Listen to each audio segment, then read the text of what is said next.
Do you love budgeting and giving up the things you love to save more? Does the lack of funds cause you to stress? If so, you are not alone. When Gordon Stein lost his executive role, he owed $555,000. He had three young children and was looking for a new high tech executive role in the middle of the tech wreck recession in the early 2000s. Today, Gordon is going to share his Cashflow Cookbook, $2 million of financial freedom in 60 easy recipes. Gordon has my attention, and I suspect he has yours as well. Stay tuned. Have you ever felt like giving up, quitting, throwing in the towel? Welcome to Never Ever Give Up Hope featuring Carol Graham. She's an author, health coach, and motivational speaker. Backed into a corner multiple times in her life, Carol shares with you stories on how she overcame some of the toughest obstacles a person can go through in life, but refused to give up hope. Rather than admit defeat, an opportunity was presented, and it involves each and every one of you. Carol will feature spectacular guests who will share their messages of hope, encouragement, and their inspiration to prove why life's adversities only make you stronger. And now, welcoming the host of the show, here's Carol Graham. Hi, and welcome to Never Ever Give Up Hope. My guest today is Gordon Stein. He is an international keynote speaker, blogger, personal finance expert, and author of Cashflow Cookbook, $2 million of financial freedom in 60 easy recipes. He delivers transformational talks that help people crush their number one stress, their finances. His mission is to improve financial wellness and help his audience regain focus, balance, and joy in their lives. Gordon combines his trademark wit and no BS style to speak with employee and association groups, financial advisors, and the media about a breakthrough path to financial wellness with no risk, minimal effort, minimal sacrifice, and no budgeting. Well, welcome, Gordon, and that sounds like an impossibility, so we are sitting on the edge of our seats to hear what you're going to share with us today. Thanks so much, Carol. A real pleasure to be here. So let's start with your story. Start from when you lost your job and didn't know what to do, or any other place that you would like to start. Yeah, a lot of people have been through a similar story, but this would have been back in the early 2000s and doing very well in an executive role. I just finished winning the Office of the Chairman Award with this company. They had tripled my stock Huh. options, and the future just looked brilliant. And we just bought a new home at the time, and actually, I think a new vacation property as well, just the way the timing happened to be. And then, as can happen, a number of people moved in the company. The head of HR, who I knew very well, left the company. And then my immediate boss also was terminated from the company.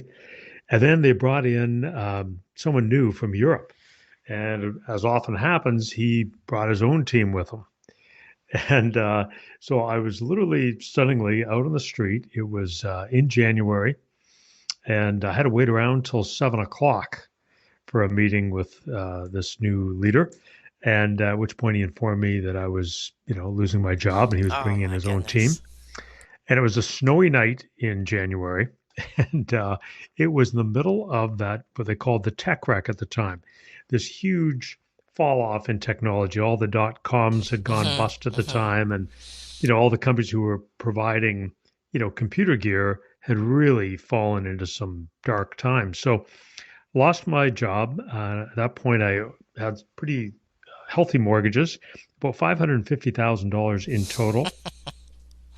It was the worst of all possible times for this to happen.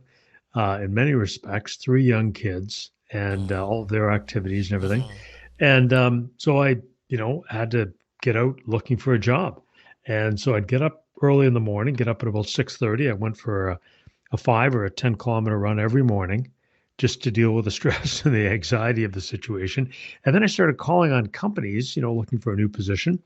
And just, they were almost laughed at me given the state of the economy, particularly in the technology sector. And then I went out to some search firms, and one of them in particular, I was at the search firm, and the place was empty. There was no headhunters sitting at the desk. And I said, "Where are all the people?" And they said, "There are no jobs. We had to get rid of everyone." Oh, my goodness.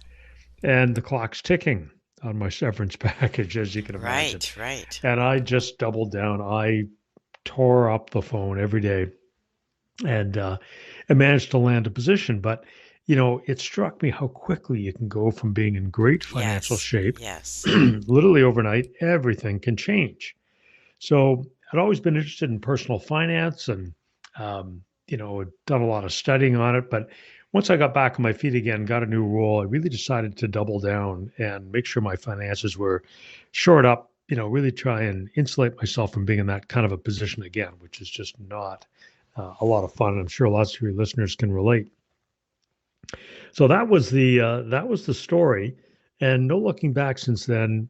Got a new position and got things shored up, and I have to say there was a lot of very, very dark times. Rejection after rejection after rejection, this massive wall of debt. How do you ever get out of this problem? And and at the perception at the time, this recession could take 2-3 years to clear up. Mm-hmm. And there literally were almost no positions, almost nothing out there. So how did you handle it emotionally? It was an extremely tough time. It really was. The running helped a lot. I've always been into physical fitness, and getting out every morning, getting up early, set an alarm, and I just got in a run. Sometimes it was 5 kilometers, which is about 3 miles, sometimes more like 10 kilometers, which is 6 miles.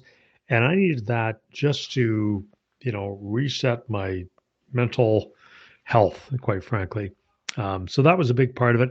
And then the other part was taking action. You can be incredibly anxious, but Right. it's hard to be anxious while you're taking action.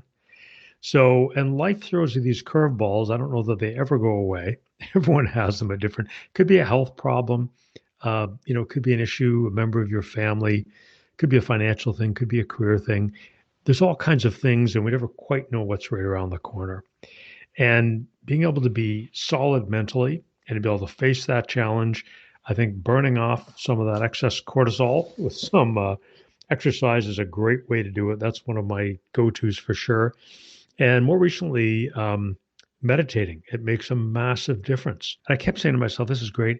I need a job. I've got to And no matter how much Exactly. breathing I did, I didn't get any closer to a job." My advice on that one is the exercise, the meditation, and then build a plan. What's the steps that you need to do to get out of this problem? What can you control? What can you change? What activities can you do right now that'll move things forward?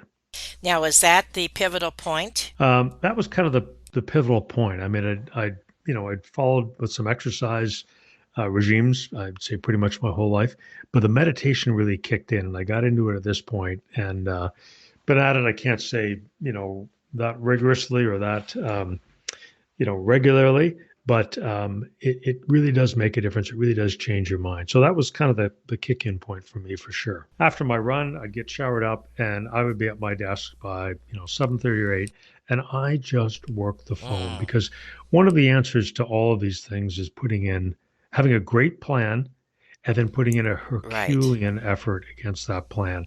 And it's remarkable what you can do with effort. And that's true whether you think you have the skills in the area or not.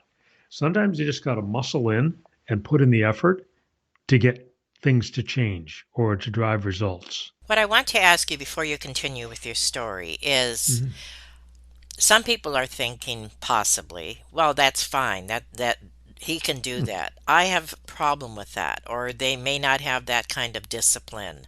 Mhm. Or they may concentrate too much on the problem instead of a solution. How would you address that? I think it's a great question, Carol. People have so much limiting talk.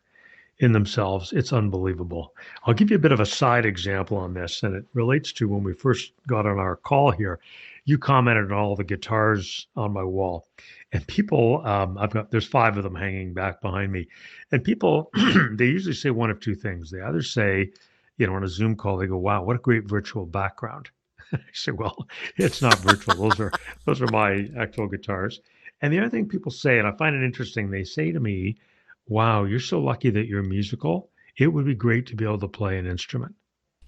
Interesting. And I just find that style of thinking is really so foreign. I have no musical gifts whatsoever. I'm living proof that literally anyone can pick up a musical instrument, put in some work, and there's lots of work involved, and it's unbelievably satisfying. Anyone can play an instrument. People say, "Oh, well, you run. That's good for you." I'm just not a runner. I absolutely wasn't a runner. I couldn't run more than 3 or 4 blocks. And then at one point, somebody had said to me, "What would be a great thing for you to do is go run a marathon." And I said, "Well, I'm not a runner. I can only go 3 or 4 blocks." But that's nonsense. Unless you have, some sort of gross anatomical, issue of some sort. Yes, you absolutely can go run a marathon. You can learn to play any kind of an instrument. There's really nothing that we can't do as people.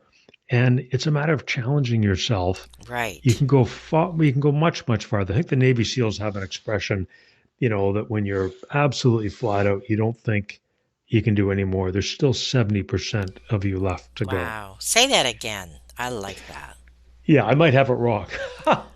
My understanding is the Navy SEALs have this expression that when you think you're absolutely done, you have nothing left in the tank, you can't go an inch further. Their concept is you still have 70% left to go. So that becomes a mindset, I would think. It absolutely is. And I've just seen it so many times in my life. There's a longer story. When I actually ran the New York City Marathon, and toward the end of it, it was a big personal hero day for me. I'd worked so hard for months and months of training, and I thought the hero in the story was me. But I was so wrong because at about the 20-mile point, I saw these runners, and they had these jackets, and it said Achilles Track Club on the back. And they looked from a distance like they were holding hands while they're running. I thought, what is this? And I get up closer, and it dawns on me, these are visually impaired. These are blind runners, and they're being guided for a 26-mile, 385-yard run. And my perception instantly changed. I was not the hero. Wow. These visually impaired runners, if you can imagine, you can't even see. You can't see the mile markers. You don't know what the time is. How many seconds per mile? What's your pacing? Is there a hill ahead? You don't know any of that. You're completely dependent on a guide. And it was just such an incredible realization. So, people say, "I can't run a marathon." You know what? There's people who can't even see. Exactly. Running marathons. What a terrific analogy. I do some skiing and some racing. Sometimes you'll see blind skiers, and they've got somebody who's skiing behind them, calling out the terrain and telling them what to do. Amazing. Anything is possible. I'm sure you agree with that. Absolutely. And what a terrific analogy. My goodness. Well, we are going to take a short 15-second break, and when we come back, we're going to have you share with the audience how they can turn their financial situation around as well. Stay tuned. Sounds great. Carol Graham would like to show you the path from misery to miraculous triumph in her fast-paced memoir, Battered Hope. She relates her determination to succeed as someone who experienced one horrendous nightmare after another. Gang raped and left for dead, loss of a child, husband falsely imprisoned, and cancer. Nothing could break her tenacity or faith. No matter what you face, heartache, loss, suffering, or injustice, Carol will illustrate how she became a victor the same way you can. The secret is to never, ever give up hope. Order your copy at Amazon or batteredhope.blogspot.com. Today I'm speaking with Gordon Stein, who just shared his story regarding his financial crisis. And if you have been listening, you will totally be able to relate, I am sure, because I think all of us have issues with finances at some point in our lives, unless we're born with a silver spoon in our mouth, right? That's right. Yeah. So we are going to move forward now and learn how, first of all, through what you're going to share with us today, and of course, more importantly, your book. So let's talk about your book. Tell us the name again, which I think is an incredible name. Yeah. The book is called Cashflow Cookbook. And the whole premise behind the book, Carol, is there's so many personal finance books out there, and you've got to Right. save 10%. You've got to give up everything that you love. You know, you've got to shop at 4 different grocery stores. You've got to Mm-hmm. clip coupons, and you got to make your own cleaning products. I just like, really? I don't want to give up the things I love. You know why? Because I love them. On my wall, I've got 5 beautiful guitars. In the garage, I've got top flight kayaks. I own, I think it's 4 bicycles, beautiful bikes. I go to a concert, I get great seats. I don't want to give up anything. Mm. But, and yet, there's thousands of dollars a month that people miss out on. And that can lead to 1 million or more, many cases 2 or 3 million, incremental amounts of wealth at retirement. And that was the whole premise behind my book, Cashflow Mm. Cookbook.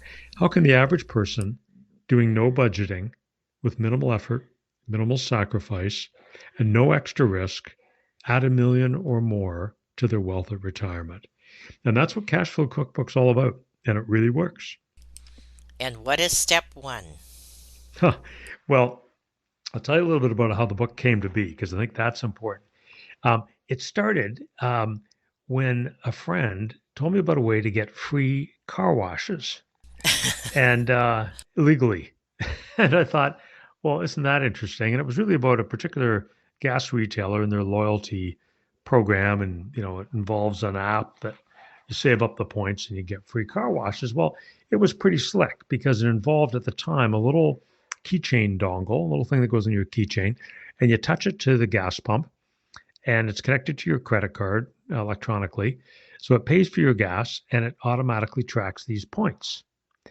And so I thought, well, that's pretty cool because it's actually an easier way to pay for gas. If you're in a cold climate in January, Mm-hmm. you don't take your mitts off, you don't follow with your credit cards.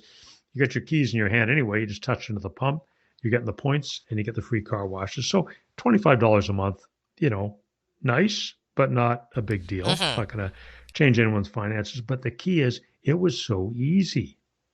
And I started thinking about, I wonder what else there is. And then I heard this jingle on the radio at the time, and it was for a discounted home alarm monitoring company. So if you're in with one of the big names in security, when your contract expires, you can switch to one of these discounted home alarm monitoring. And interestingly, it saved another $25 a month. Hmm. Not a big deal, but it was a 10-minute phone call. They came and switched over to their system. And, I was worried, is it actually hooked up to the police? And at the Okay. time, I had 3 teenagers. So I found out very quickly it is indeed hooked up to the police. It really does work. So, um, so anyway, that was great. But that inspired me. And I started gathering up all of these ideas. And I built this list it went up to about 120 ideas, and Oh I my winnowed it goodness. down to the best 60. And the criteria was it has to be as easy as what I'm doing now, has to save at least $25 a month. And I got the best Hmm. 10 ideas in each of 6 different spending areas. Wow. I'm interested. Yeah. And incredibly, the total was $13,000 of monthly savings. And people Unbelievable. always say to me, "You mean yearly?" I said, "No, monthly." And so then the next question is always, well, has anyone actually saved the full $13,000? And I don't know of anyone who has, because typically people would, read the book. They'd look through these. I call them recipes. The whole book is done like a cookbook. It's Hmm. easy to read. And you can flip through just like a real cookbook. You might look at a particular recipe and say, oh, no, I'm already doing that. Or you might flip a few more pages and say, oh, I don't even spend in that category. But for most people, there'll be 10, 12, 14 recipes where they'll go, wow, I didn't even think of that one. So all of these things, simple changes to make, Often they're a one-time adjustment, a different way of buying something. In some cases, it's about conserving, ways of conserving on things. In other cases, it's about comparison shopping. And some of the recipes don't involve giving up anything, don't involve changing anything, but it's something to look into, and you change something in the underlying sort of fabric of your finances, and that too can make a big difference. So that's the concept behind the book. I took this list, but then I made it a spreadsheet because I was curious, hey, how much would these things save if you took the monthly savings, invested it at 7% over 10, 20, or 30 years? And the numbers were remarkable. And when I took it to my accountant, I said, hey, can you check over the math? He looked it over and he said, you know what? The math's fine. This would make a great book. And that was how it all started. And it was going to be a novel. I had my characters and the foes and the heroes and the obstacles. Excuse me, the whole thing. And I sat down to write it. It just didn't fit as a novel. I was so frustrated, and I thought, geez, I'm never going to make this thing work. And then here was another obstacle. And under my breath one day, I said, it's more like a cookbook. And then I said to myself, oh my goodness, it's the Cashflow Cookbook. And I love alliteration, and that's how it came together. So it started as a Canadian edition of my native Canada, since moved to Ohio.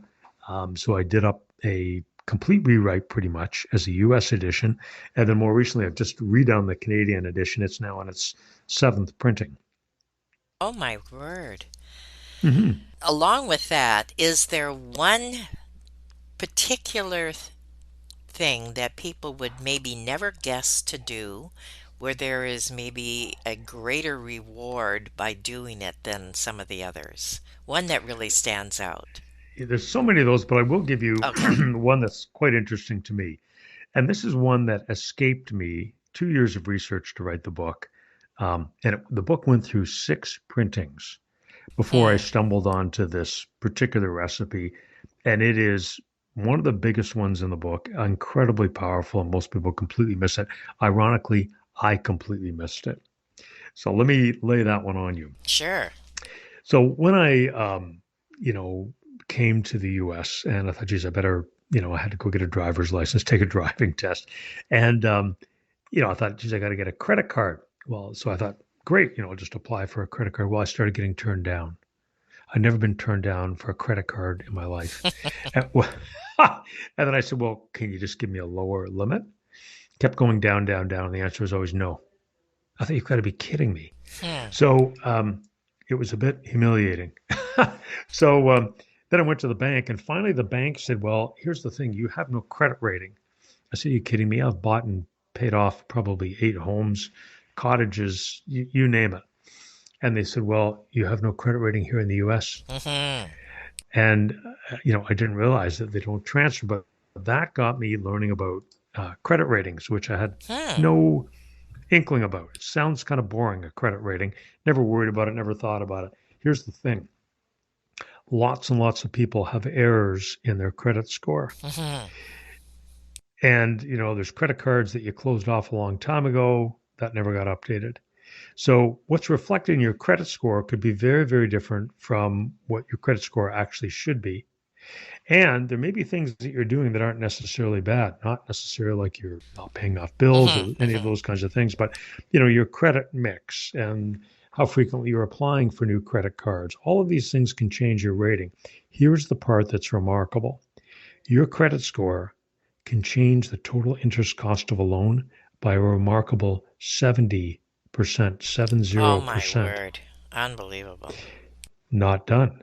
Can change the cost of your car insurance by a remarkable 30 to 50%. And same thing with your home insurance.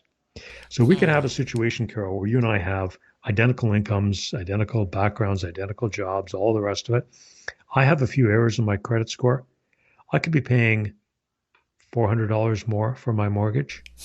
I could be paying, $100 more a month on my home insurance, $100 a month on my car insurance. So we can have a total difference of $500 or more dollars because of a difference in our credit score. So where does somebody start to change that? you'd start by getting a copy of your credit score and seeing what's in it. So you can work with your bank or a company like Experian. If there's errors, you can reach out to the credit scoring company and get them changed. There's companies who will actually help you to, fix your credit score. Mm-hmm. There's lots of great information online about, how credit scores are calculated, what to do differently to improve your credit score. But the differences are really quite remarkable. And because, just as an example, I didn't have a credit score at all. So I've built mine up now. I now have a good credit score over 3 years. But then I went back, as I learned about it, I went back and reshopped my car and home insurance, saved $2,000 a year. Wow. That's pretty remarkable. And probably, maybe a better provider. And I actually did that while tripling my liability coverage. So it was apples to apples, but it was even better. You know what I mean? I ended up with a better set of coverage. And one of the biggest drivers was my credit score. So you can go online and have a look at my FICO, and you'll see the difference in credit scores and interest rates that you might pay, for example, on a car loan. So for a typical person, maybe you have a couple of car loans in the household, a mortgage, car insurance, home insurance. All of these things could be changing by $100, $200, $300 a month. Simple and basic. This is, I think, what your entire book is, if I'm guessing correctly. Yeah, that's the idea. So the book comes in two parts. So the first part of Cashflow Cookbook, I called it the banquet because it gives us an overall picture. And we take a look over the shoulder of this couple. They're 40 years old, Eric and Keisha, and they make a series of financial discoveries. So they find ways to reduce costs of different things. It's minimal effort, minimal sacrifice. They don't do any budgeting in the entire book. They just make these simple changes. But here's the key. Right away, they take the savings that they free up. I call it savor the savings. So they're going to use that freed up cash for something productive. They pay off some credit card balances to start. And then they start giving more and more of this cash flow to their wealth advisor, Wanda, and she invests it. And that's where the real magic happens. So Eric and Keisha, they free up about $300 initially in some of their ongoing expenses. They realize they've got a satellite radio subscription they're not using. They switch to online for gym classes, switch to online for music classes for one of their kids. They reshop their life insurance, simple things like that. And that frees up about $300. And then they start going through and they grind through all of their bills. And by doing that, they free up another $500 a month. So it's quite remarkable. And this is on sort of their hard bills, the usual monthly bills that we pay. And then they turn their attention to some of their, sort of soft costs, things like clothing, groceries, dining out, drinks, etc. And they start to realize what they're spending, and they make, again, some simple adjustments. They don't give anything up. It's all just simple improvements to what they're doing. And that frees up another $600. So in total, they free up $1,800 a month without changing their lifestyle, not one bit. So that's remarkable. Even more remarkable, they invest this monthly freed up cash flow at 7% over 25 years. And the projection is they'll retire with an extra $1.5 million. Wow, amazing. And they didn't give anything up. They don't do any budgeting. And throughout that whole part, we look at a way that they can streamline their banking as well to reduce or maybe even eliminate some spousal arguments about money. Not that any of your listeners might have any of those. So anyway, it's an interesting journey, and we start to see that, and then that really gets people motivated. And then we move on now to part 2 of the book, and these are the recipes. So there's 10 in each of the key areas of spend: housing, transportation, food, household, lifestyle, and financial. Is that any different in Canada? Because you were from Canada. Do the same things apply, do you think? The same principles, the same basic recipes? Yeah, the concepts don't change at all. A few things change between the Canadian and the U.S. edition. So one, of course, is the spelling, because people of either country get irate if you use Canadian spelling in the U.S., vice versa. The cultural references are all different. So the couple in the U.S. edition, they meet at a Cleveland Browns game, and Keisha is from Cleveland, and she's sitting next to somebody who's, festooned in Steelers colors. And of Okay. course, big rivals. But he turns out he's moving here, and eventually they get married and they become a couple. It's the same couple in the Canadian book, but of course they're in Toronto at a Leafs game, right? So Okay. there's some cultural references, and then the financial instruments are different. So what we know in the U.S. is a 401k and a Roth IRA. In Canada, those would be similar to an RSP and a Okay. TFSA. Okay. So those kinds of things are different. Yes. Mortgage interest rate calculations are different. And some of the recipes themselves are different. There's a couple that relate to healthcare here that offer significant savings. We can talk about those. And of course, those don't really work in Canada, given the nature of, healthcare is kind of included, let's call it. So those things are different. And there's things in Canada that you can do that can provide savings well. So there's a few of the recipes are different. The math is different, and some of those financial instruments different. And it reads better for a Canadian or an American. So regarding reviews of your Uh-huh. book and possible people who have shared how their lives were changed, do a couple stick out to you? Yeah, there is there's a few credit unions to help out their clients free up more cash flow for investing. Um, so there's an interesting testimonial from Jamie Coulter, the CEO of Raymond James, and he said Cashflow Cookbook stands out among personal finance books. It's a nice fit for wealth advisors who want to add real value to their clients, increase their savings rate, and help them build wealth faster. I recommend it as a key component of the financial planning process. So it's interesting because his perspective is one of, hey, we're serving our clients, we're trying to help them grow their wealth, but a big part of that is helping them increase their savings rate, minimal effort, minimal sacrifice. So that's really important.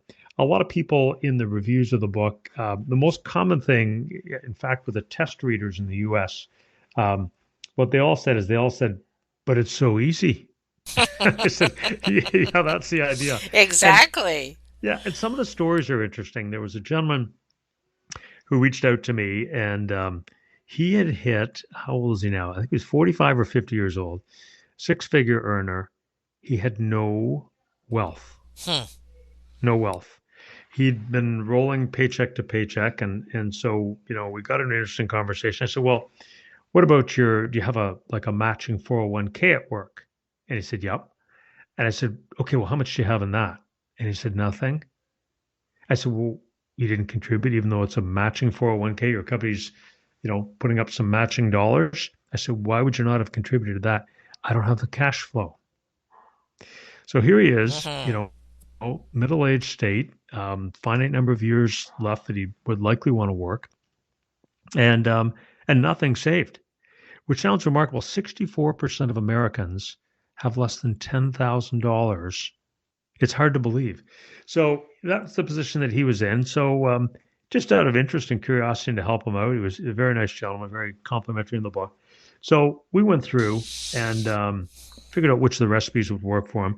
He freed up $500 a month, handful of very simple changes, minimal effort, minimal sacrifice, and he was projecting to retire with an extra $500,000. It was pretty heartwarming to see somebody who was really going to be headed for a lot of Hmm. considerable financial pain, and he's going to make a few simple changes, and it makes a really massive difference.